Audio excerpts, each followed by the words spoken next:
Because I don't see the camera. Welcome to New Earth Lifestyles.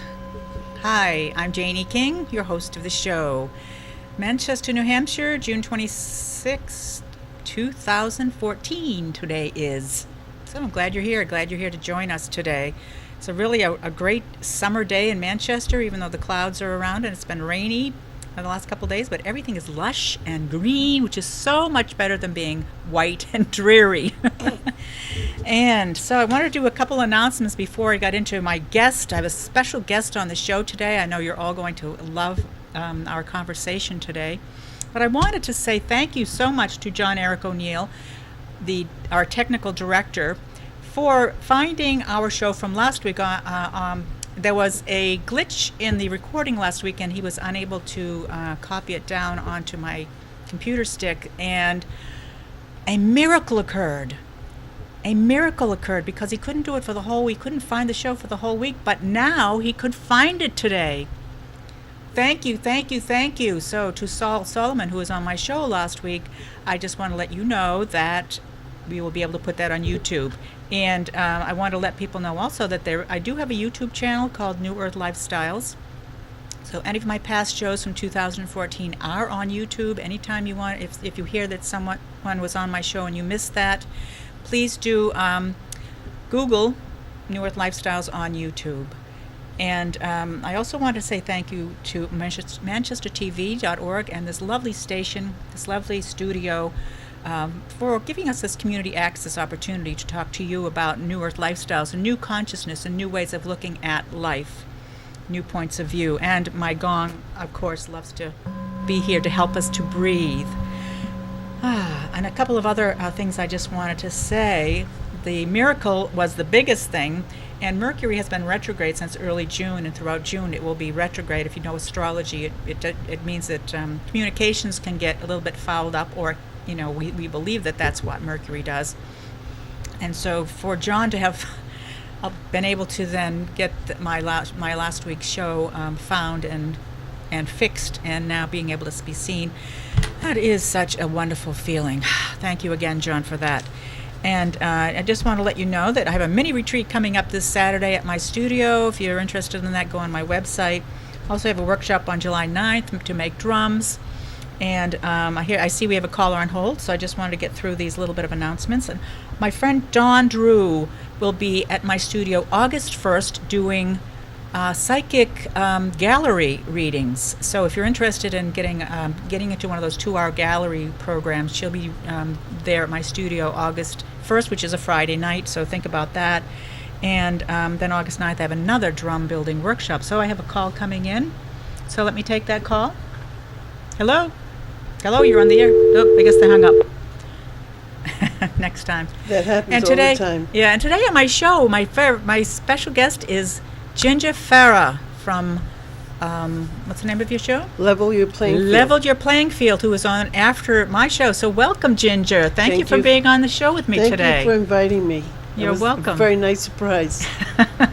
And I didn't realize how connected spiritually you are with what I talk about on my show. So you brought a lot of your this is just a sampling. You should see. You should see the books I have. So you brought a lot of your books about spirituality and God and your beliefs and Buddhism and angels, and wow, this is great. And so where shall we begin in our discussion today? Well, let me just say that the reason that I read all these books is to understand other people and the way they view God. I see. Or how they came to view God. Okay. And as I just told you with this Rumi, this is from the 12th century. Right. And it's escalated all the way to the 21st century. Rumi is big, I know, in the genre that I have, that I practice, and Barbara Brenner's School of Healing, the healing practices that I've learned.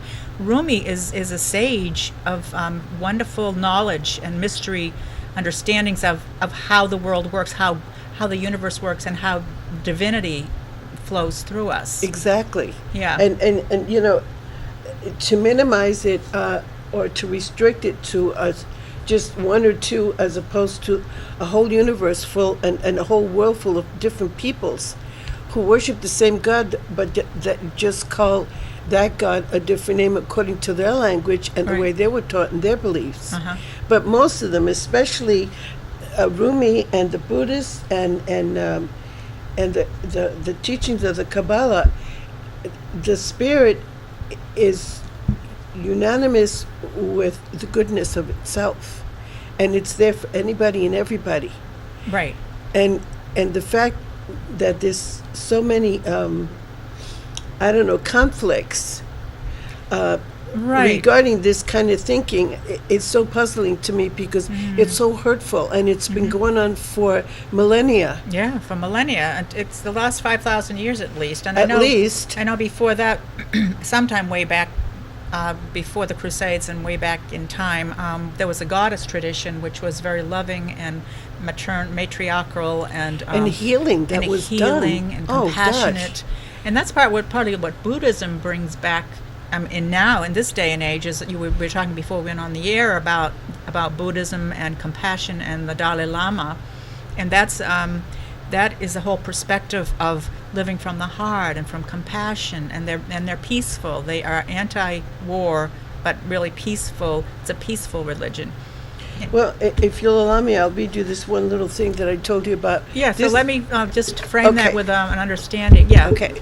With Buddhism wisdom. Right. And so why did you want to read this particular passage in the book?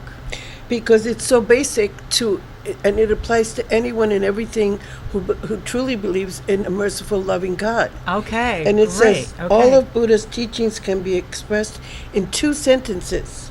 The first is, you must help others. This includes all of the great vehicle, which is called Mahayana teachings. If not, you should not harm others. This is the whole teaching of the low vehicle, Hinayana. It expresses the basis of all ethics, which is to cease harming others. Both teachings are based on the thought of love and compassion spoken by the Dalai Lama. Yeah. Great. So it's all about love and compassion. And it's unfortunate that love seems to be such a threat. Yeah, it is unfortunate because love, and I think part of the reason love is such a threat is because it's so powerful. And people want power, and they can't have power if they're in a Boy, loving. you hit it they right on- can have power, they can have loving power, but they feel that there's no power unless they're doing the opposite of love, hurting people. To me, and the funny thing is that it is logical to them because it's been going on for so long. Right. And they get in on that gravy train of thought. Right. And it just continues. Right, and so we're here, that's why my show is here, and your show, Leveling the Playing Field, I know you advocate for that, is to explain how it makes us as an individual feel better, right, and feel happier, and be able to live our lives more fully and more completely, and from a compassionate, loving place, but it makes me able to be happy in my life, and I think that's why we're here. That's why God created us. It's almost like a game of chess, a huge, gigantic chessboard, and there are pawns and there are kings and there are queens and all that. But usually it's that little horse head figurine. The knight. The knight. The knight in shining armor. That's woman and man, because women have been contributing to the goodness and the badness of the world just as long as time has existed. So we are sort of pawns in the sense that until we realize why we're here and what we should be doing as opposed to what we've been doing. And why are we here? What should we be doing? We should be doing the very best that we can to regulate and to bring down that incredibly heavy negative thinking mindset of so many people in power, familial to every other kind of position in our community, in our lives, that does not want us to excel, Right. that does not want us to grow, that does not want us to receive that which is constitutionally our right and spiritually our right. Right, and humanly our right. And so what if we rephrase that and said that women want to rise above and not rise above, but Rise equally.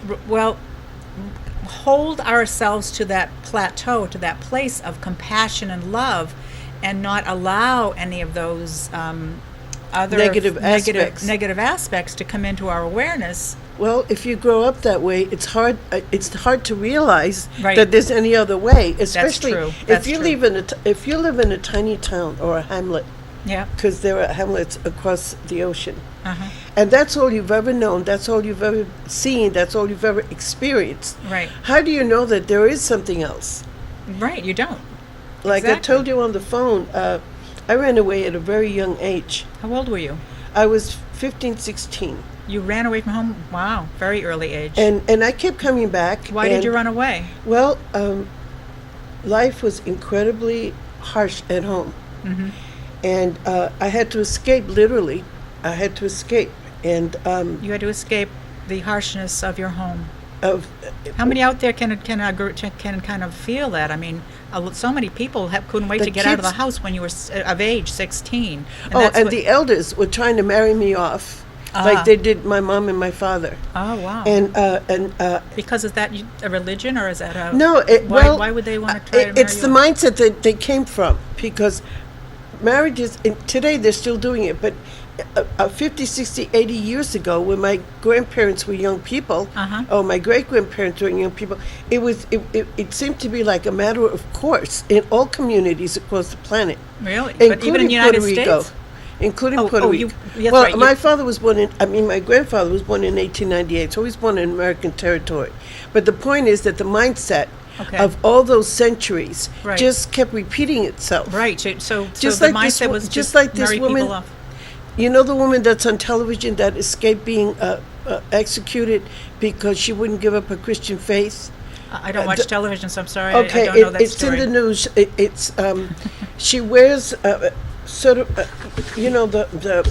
the garb of like I can't think of the name of her religion, but in any sense, in her foreign country, they arrange marriages, Is that a Muslim country? probably. Or is Islamic And country? because I only caught a snippet of it as I was going out, I was checking stuff on the Well, they internet. do it in a lot of different countries And- still. But arrangement. this woman, India as well. they were. She was supposed to be executed because she wouldn't give up her Christian husband or her Christian faith, and she had a child, and they were going to take the child from her as well.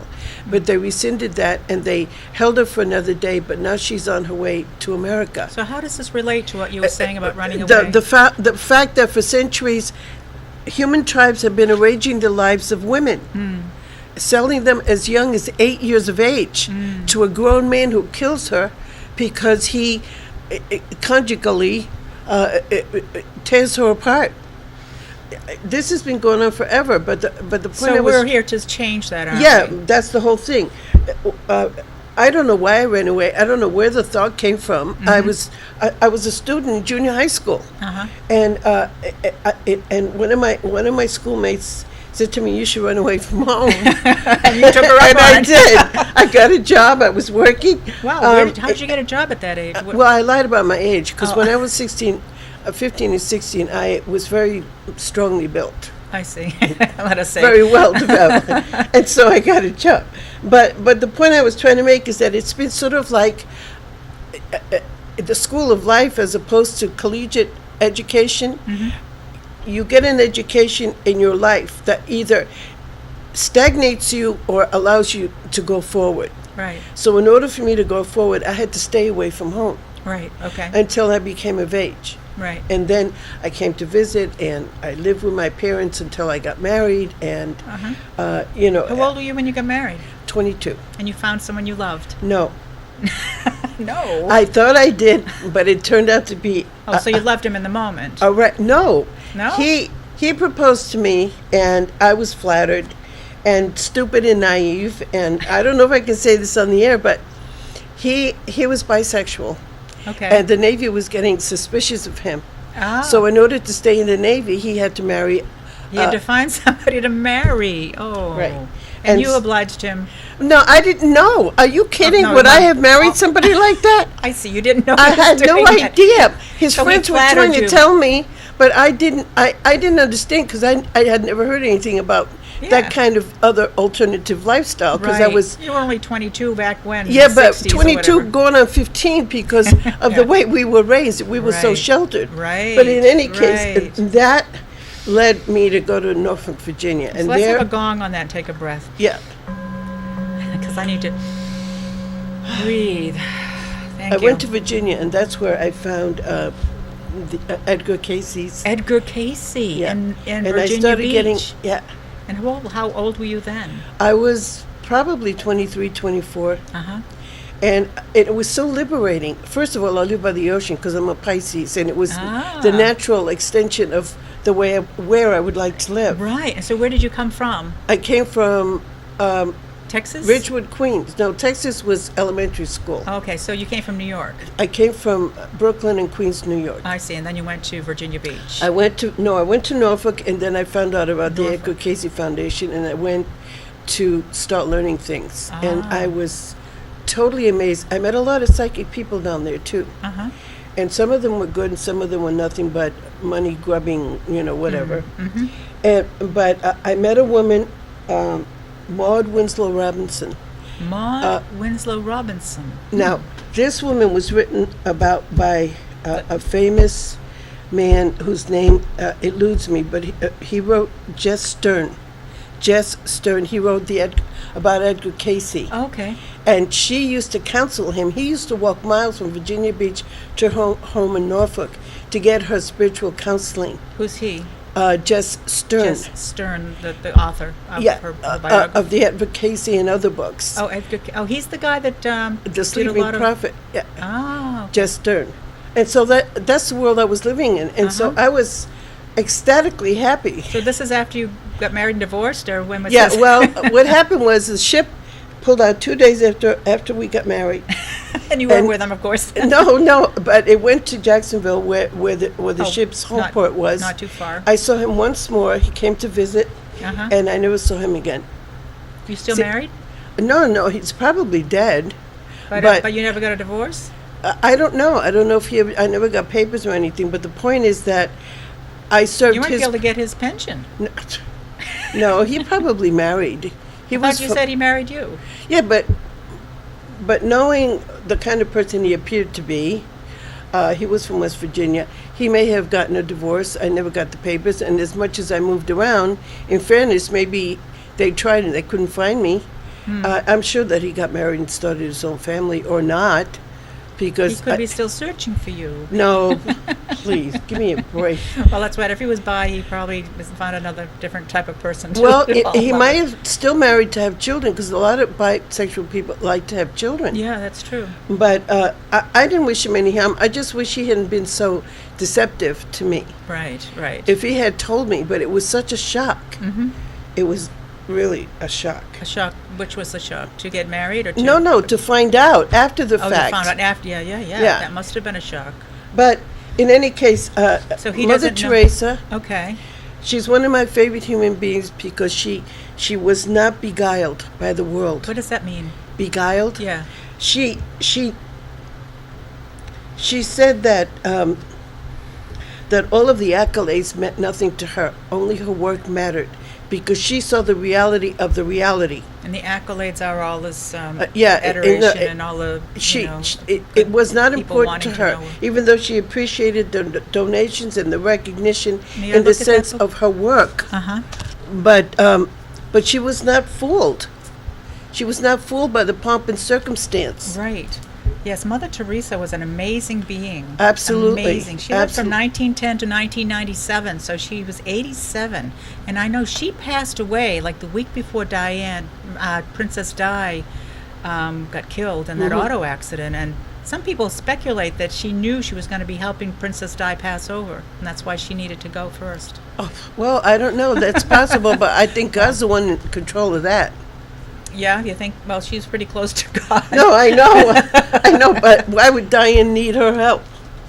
Diane was a very good person. Well, because it was such a tragic, unexpected event when her that accident, and and drunken driving and all that, the paparazzi And the paparazzi, and they it goes on today. There's no respect for the rights of other people. No. And now, they target her sons, and they look for any little nuance, any imperfection. They never speak about their imperfections. They only attack. They Oh, only right. attack. Well, that's what they're paid to do. Well, but The paparazzi, I mean? Yeah, are you comfortable with that? They're not paid I'm not to comfortable chase with it, but people I'm- because they get thousands and thousands of dollars for one picture. So I'm sure that the papers that they sell these pictures to aren't on the payroll. They're just freelancers. Well, see, I don't focus on that. I focus on other. I can't. There's nothing I can do about that. And even if you were to keep on I talking know, I about know. the badness of that, I don't see how I can make that difference. So I don't want it to hurt me, because if I focus on that all the time, I can get sick. No, I agree with So you, but I you don't brought up the focus on fact it. that Mother Teresa Yes, I may did. have been called to help. Well, she is pretty powerful. She could do what she wanted as far as Absolutely. other realms are concerned. So that's something that someone else speculated that I kind of resonated with, because I've come to learn that we're all of one soul, the soul of God, and we're all Well, that we're all energy. connected. We're all connected. It's and an energy. yes, it is an energy. You know, I was looking at this beautiful clock that my sister gave me. It's Precious Moments, and it has 4 pendulums that rotate Oh, like yes, this. I've seen And I those. was thinking, the only reason that clock works is because of the battery that energizes its process. Right. And so God is our energy. Yes, I mean, we're not plugged in. I always say that. No, we're not plugged into I know, anything. into We're plugged into anything. God. Exactly, into the energy of the universe. Into the energy of the universe, which is God, which is consciousness, which is everything. And so let's gong on that.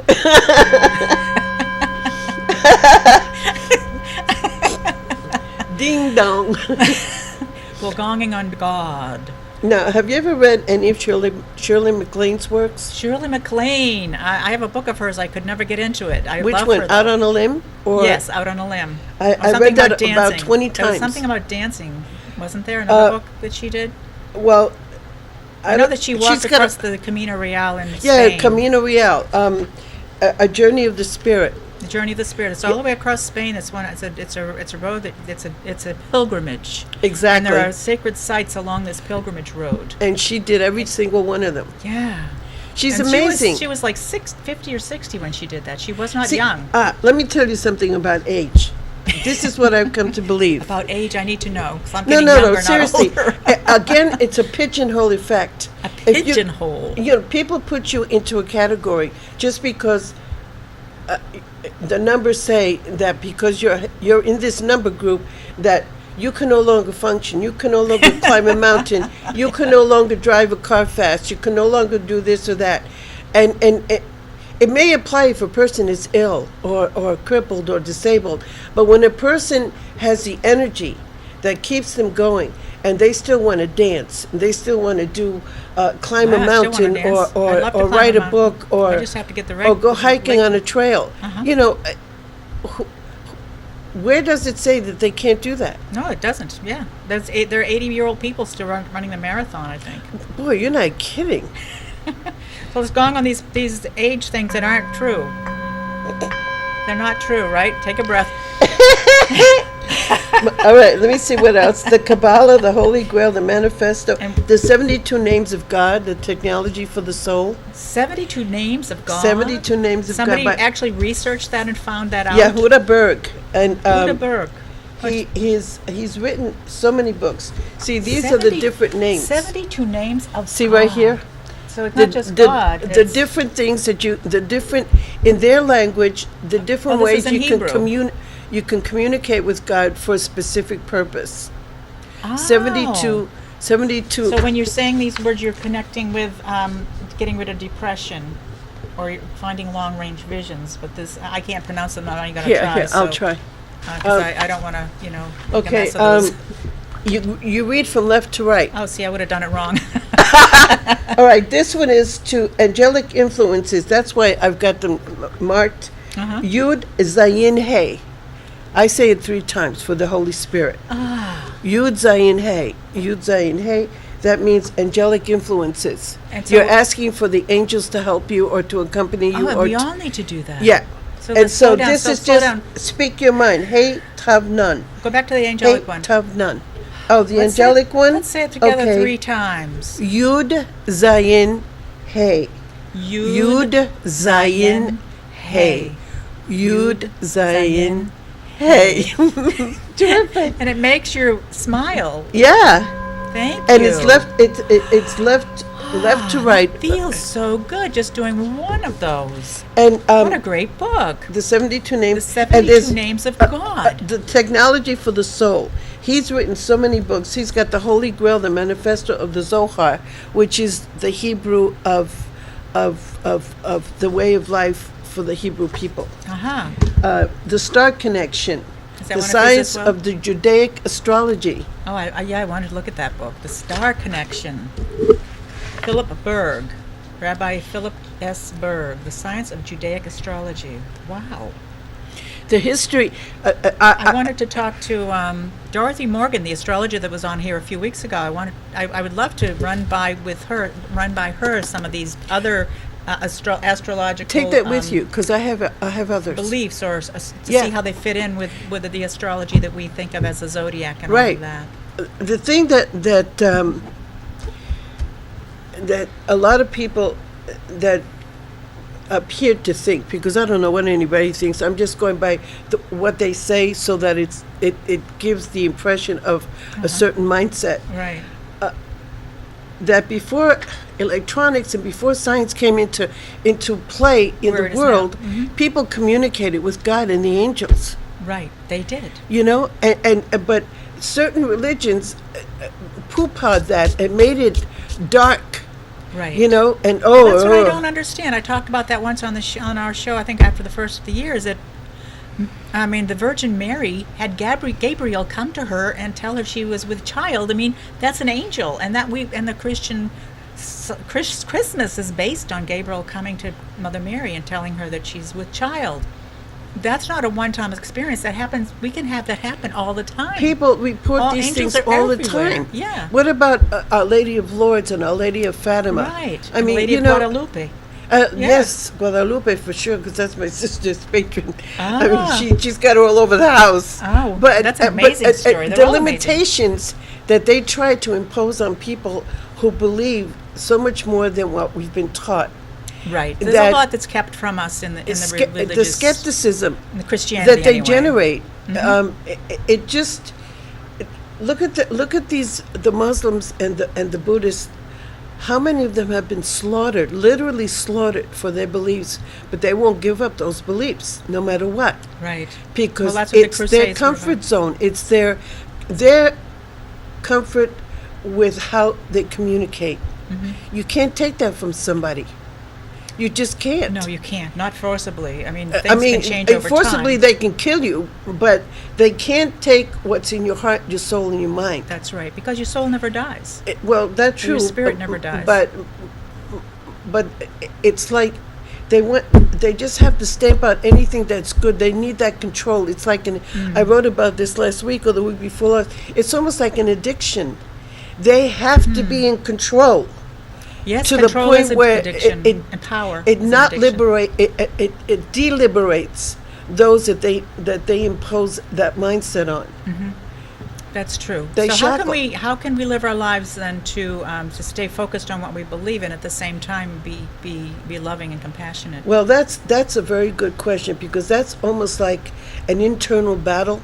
It Because is. you're only human, and after a while, Why is it an internal battle? because inside you're battling with yourself. Right. You don't want to give in to that oppressiveness of being subjugated all the time, or your Right. rights being violated. Right. And you don't want to turn into what these people are trying to turn you into, Right. What about which is a combatant. Who is the South African man that was jailed for 30 years? He just died.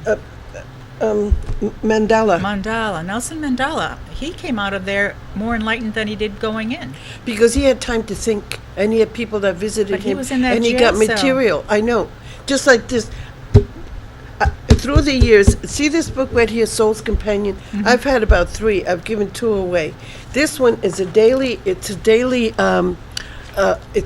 message from people alive and those who have passed on, to deal with the difficulties and the conflicts of life. That's called connecting with the soul through daily meditations. Right, So, and I've read a lot of these so every things day on is a the air. meditation. And it helps me. I keep it by the bed. Mm-hmm.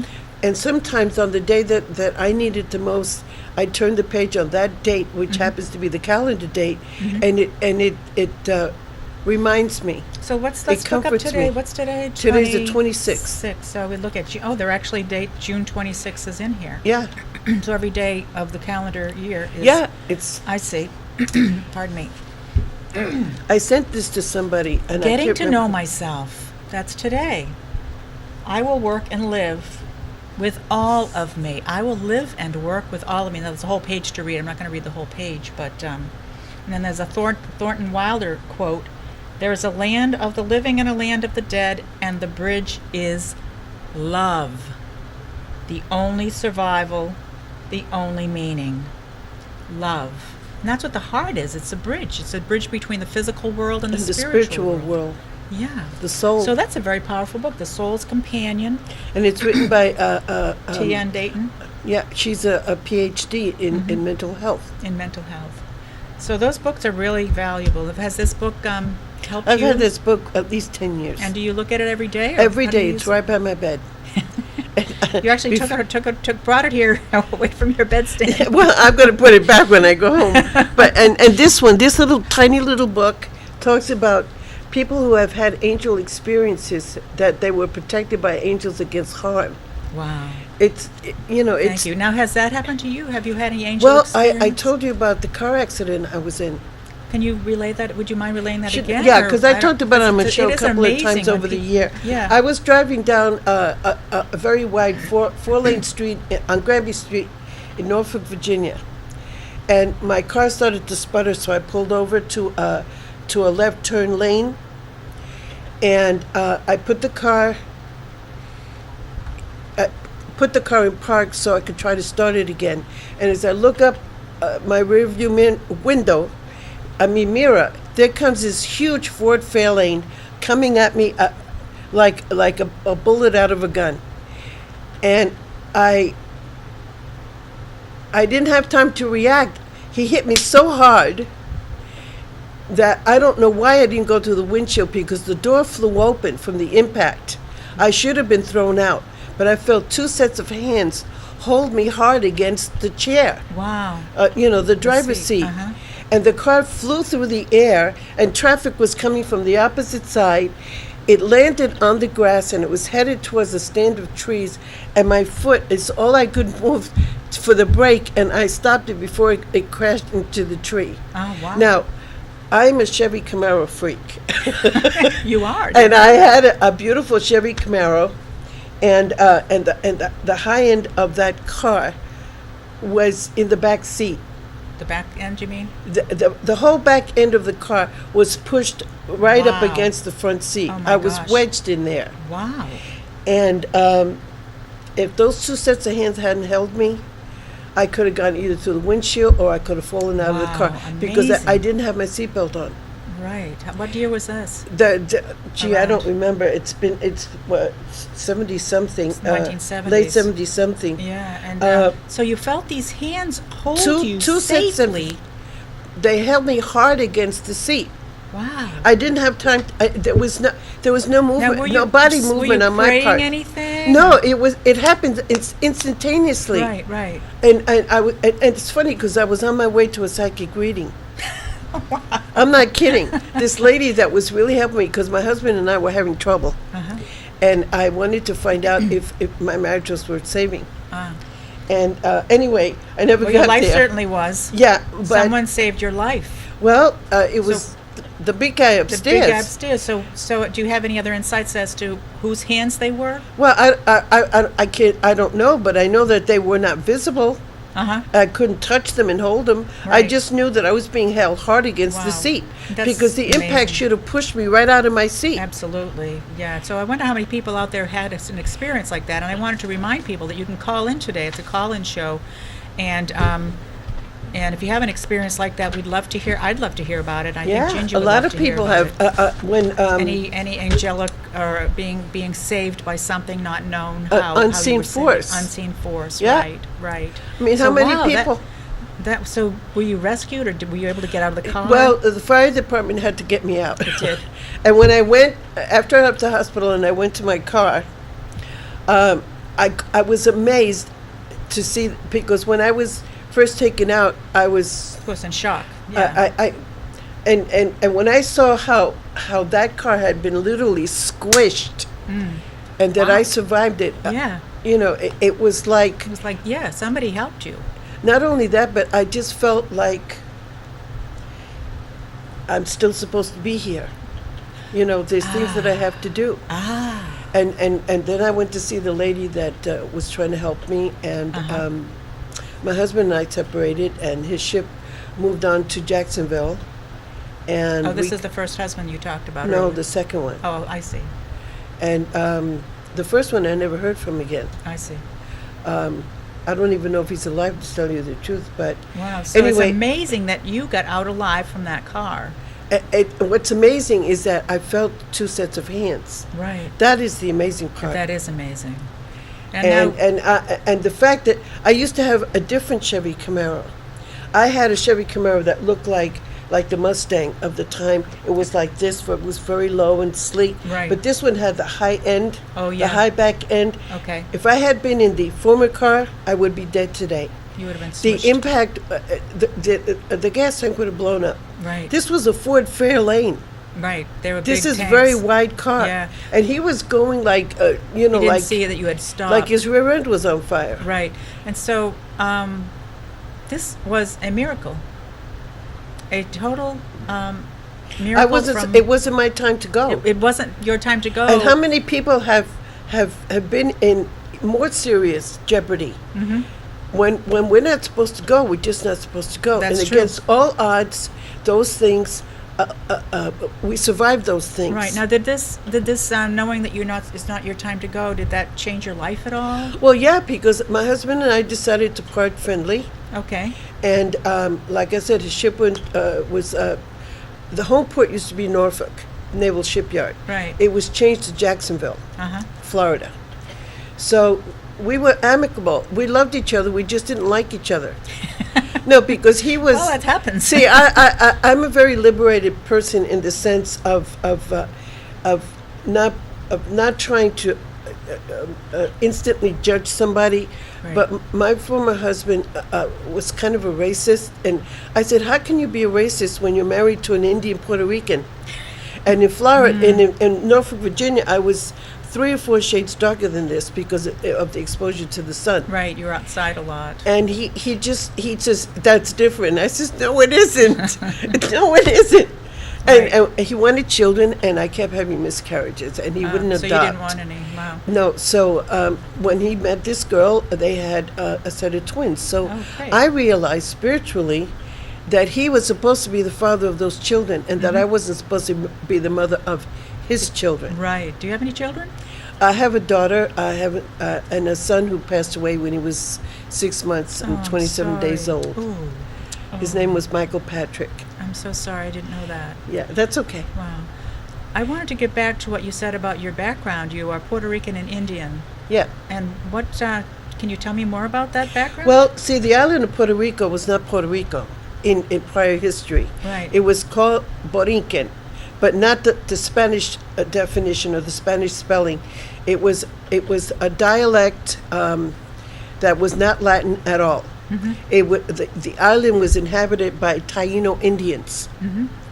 And eventually the infiltration from 1493 forward of Spain and Italy and other countries, they practically annihilated the inhabitants of that island. Yes, I have heard And that was one of the most democratic Native American tribes anywhere. Women had a say in the community life. And in 1999, National Geographic, they did a DNA study on the inhabitants of Puerto Rico, and they found out through excavation and science that the bones that they found of the Taino Indians, the DNA, it was equal to the DNA in the current inhabitants of Puerto Rico at the time, 1999, which meant that the bloodline didn't die altogether. I see. So they Okay, didn't annihilate because they had totally. women who made them concubines or slaves, Right. and men who worked in the fields and whatever. They were also so slaves, yeah, yes. just like they did with the American Negro. Yes. So, but the point is that they wanted to prove that prior to Columbus's invasion of this part of the world, that they were native peoples, just like the indigenous people of the North American continent, Right. who spoke different dialects Right. that were not Latin, Italian, or French. Yes, they were their own native language Yeah. from that island, the So- Taino people. So that's where I came from. That's where you came from. So you have Taino blood. Yeah, absolutely. Wow. And when I had long dark hair, boy, you better leave. You look like them. Well, you are. Yeah, I am. But I looked more because even in Texas, when I was going to elementary school, the fact that I was so dark from the sun Uh-huh. and dark hair and dark eyes and dark eyebrows. Right.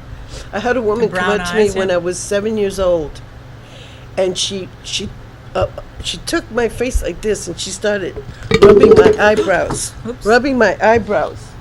She says, "Your mother shouldn't let you wear makeup." And I looked at, first of all, I was 7 years old. I didn't know what she was talking about. But she said, "It's not coming off." I says, "I don't have anything on my face."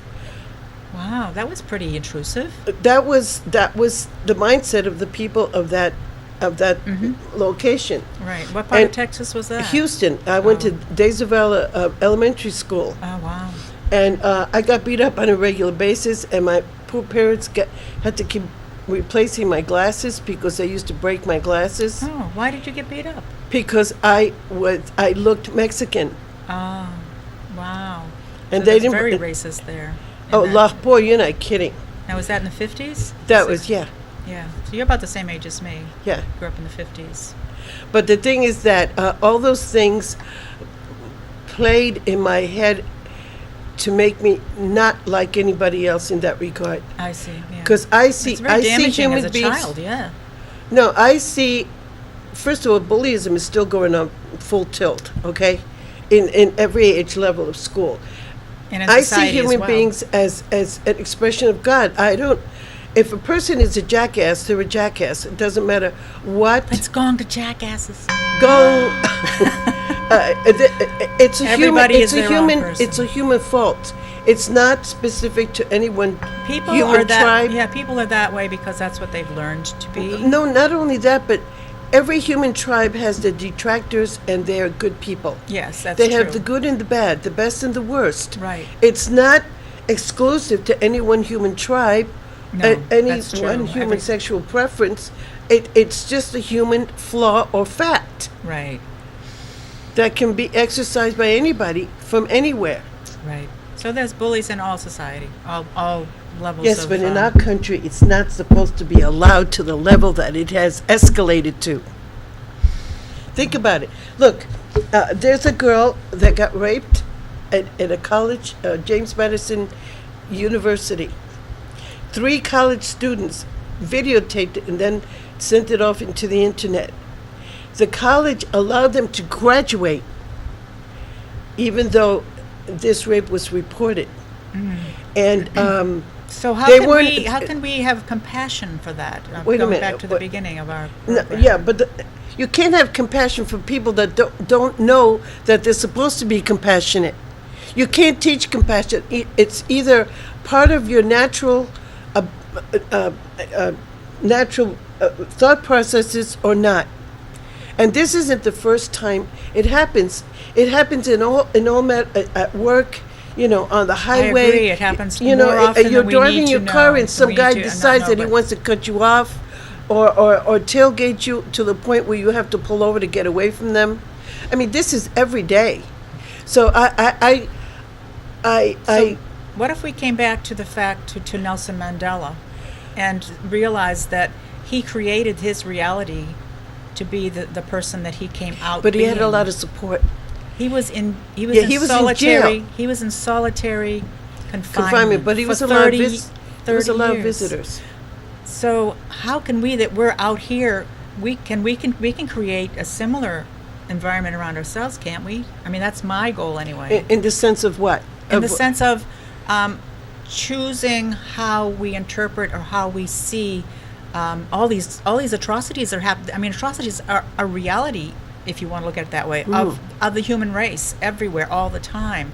And how can I, as a member of the soul group, change my life so that it echoes out and and expands out into them so that it will affect them rather than fighting them, rather than going this way? What if I did something different with that? Well, I see where you're going with that, and the thing is that the opposition is so manifest Yeah. that when you're trying to do something right and good because it needs doing, and you constantly meet opposition against it, Yeah. all you can do is keep trying.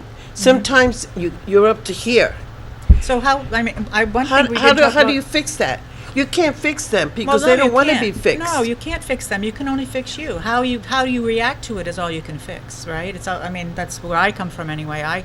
I can't fix anybody else at all. I can only fix See, me.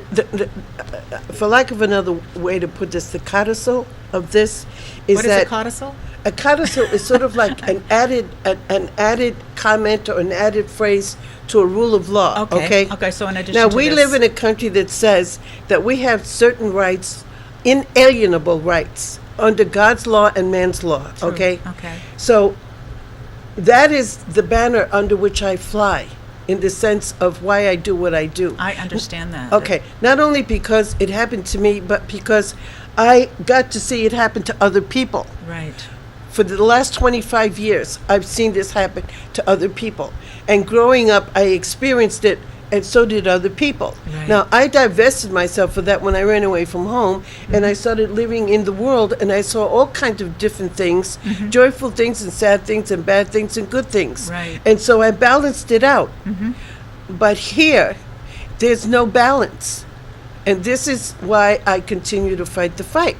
Because it would appear that freedom is dormant for many people in this community. The same freedom that is the inalienable right of every single human being, good, Right. bad, or otherwise. Right. And So- sometimes it gets hard.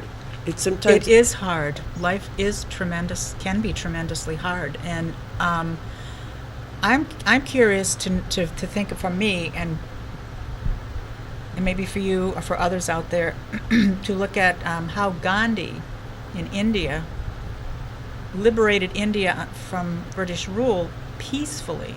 Because I really can't comprehend it, but I know we can. He was do in that. jail. He fasted. He became a shadow of himself physically, but spiritually he was a giant. Interesting. So he was a giant, and it brought about change peacefully, peaceful change by Yeah, him. but look how long it took. Look how many sufferings took What if place. we all did that? What if we were to advocate for that type of change being a peaceful change? And Martin Luther King did the same thing. And I know he was assassinated, but he And so was also has President Kennedy. That's and right. And Robert they started us understanding how to do that, and more people now do advocate in a way, a peaceful advocation that can be very powerful and shifting. So I'm just curious about how that. I know, I'm not an but the advocate. powers that be behind the scenes that nobody gets to see or hear or communicate with, they're always ready to sabotage. They have the methodology of getting it done. Right. And when I stay in myself and align to what my purpose is, then it can't sabotage me. No, it's not so much me, the person. It's the issue, or anybody that's trying to right a wrong or get a wrong corrected, or wrong fixed, or a wrong remedied. Right. Right. You know, you go to court, they've got all the lawyers in the world, and you're there with your little bit of constitutionality, and they run right over your rights, and the judge that sits there and lets it happen. This happens every single day. You go to Sure it City does. Hall, you try to petition, you try to speak for big 3 minutes, which used to be 2 minutes, to bring to their attention something that they already know, and they haven't fixed for decades. But people speak about it, and they're hoping that finally they'll reach the consciousness of their expected lawful procedures and do the right thing. but it doesn't happen. What if we called on our angels? How would that work? I don't know because I talk to God every single day, and I talk to angels every single day. So what if we called in all of our angels to be behind you when you went to court and had that 3 minutes, and because that is power. I understand that, but the opposite side somehow seems to have more power than the spirit of wanting to right a wrong. Right. I mean, it's almost ludicrous. So you're fighting a pretty strong battle. I'm going to go on to the Ginger, Ferrer, and advocating in the courts. How much time do we have left? A little less than 9, 8 minutes.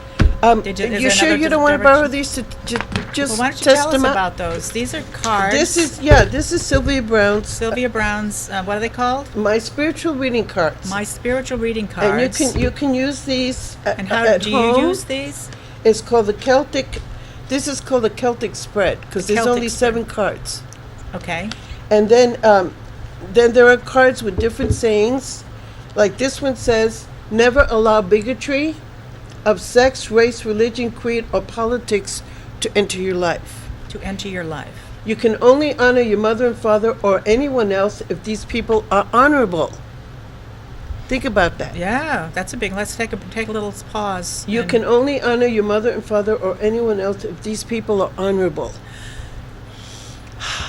If these people meaning your parents. No, anybody. It Anybody. says or anyone else, because when you're growing up in the world as a child, you meet many adults, You do.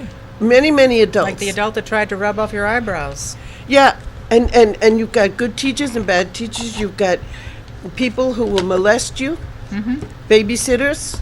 You have uncles that might decide that they have the right to do that. You go to school, you get bullied at school, you get a teacher who decides that she's going to pick on you because you're easy to be picked on. All these things, they contribute to the shyness and the fear that becomes manifest in a child. Right. And it grows with each year that you experience more negativity as opposed to more positivity. Right. And that's what you experienced as a child. You grew up No, with a that. lot of people have. A lot of people have. not Because just a lot you. of That's people true. are A still lot of people have. intimidated Right. by I have to say, when you said that, I was thinking back to my childhood and my elementary years, and I was very shy. And if someone picked on me, I would cry, or if the teacher were to come down on me, I think I did cry. I remember Well, third grade. I had this. My teacher's name was Miss Winters, and I was terrified of her. I would just like, oh. Well, see, Put I used close to myself stutter. up. I still stutter when I'm really nervous, Oh. or all of a sudden my mind goes blank and I can't remember what I was going to say. Uh-huh. I've had this since I was a kid, and when I get really nervous, You're or doing pretty scared- well. I I haven't know, heard you but when stutter at all. I'm not scared of you. Oh, well, that's nice. But when I get nervous, sometimes I stutter. Uh-huh. And when I was in Catholic school, I had a nun that used to call me stupid. She'd say, "Spit it out, stupid." Wow. And That's then pretty she would sit me devastating. in a garbage can at the end of the room. She'd sit me in the garbage can, the little round, paper that, or lock me in the closet. And A nun would do this to you? a nun, Wow. please. I told the story once of Father Tilly. He came in, and we were all busy, doing our stuff. We didn't hear him come in. This guy was at least 6 foot tall. The reason I know is because he was as tall as the upper part of the blackboard. So he was a big man. And he used to walk up and down the aisles to see what the kids were doing. And when he passed my desk, he took his hand and he hit the back of this boy's head so hard that his whole body rocked. And And the boy in front of you, you mean? The boy in front of me. And I was frozen. And that poor boy, the marks of Father Tilly's fingerprints were still on the back of his neck because we were so busy, we didn't hear him come in. So we didn't all get up at the same time. I see. So Father Tilly took exception to that and hit that kid so hard that his whole body rocked. I was terrified of Catholic school. My stomach used to hurt me all the time. I can see why. So to overcome all those fears, it took me a long time. I can It took me imagine. a long time. It's probably and some this fears is why buried in I'm there. such an advocate, because if I can help even one person a year, to overcome and to realize that they have rights and that they don't have to be subjugated by the mindsets of other people, then it's worth it. Right. Well, thank you for advocating for these people that are held down in all different ways. I know that's what you do on your show. And Ginger's show is coming up next. It's called what again? Level Your Playing Field. Level Your Playing Field, and that's what she talks about. So what's on your show today? What are you talking well, about today it's today? a little bit. Maggie Hassan, she signed a bill aiming the ending of elderly financial abuse, and that's a great thing.